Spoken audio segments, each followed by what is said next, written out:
Kuna viongozi wengine wako na akili kidogo, wanasema sijui president anataka watu sijui Al-Shabaab wakupata kitambulisho. Hawa watu ni wanafiki wakubwa sana, wawachane na mambo ya Kenya. Wale watu ni bure sana. Nyinyi mnanielewa? Tunaelewana?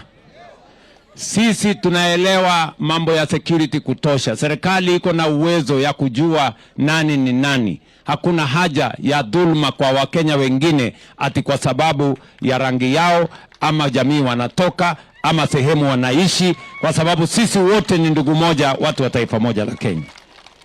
Jambo la pili ambayo ilifanyika hapo nyuma ambayo lazima tusahihishe ni hiyo ya walimu, kuhakikisha kwamba watoto wa Kenya wote wanafundishwa sawa sawa, kwa sababu elimu ndio inatupatia usawa. Mtoto wa maskini na tajiri wanakuwa sawa wakipata elimu. Mtoto wa mkubwa na mdogo wanakuwa sawa wakipata elimu.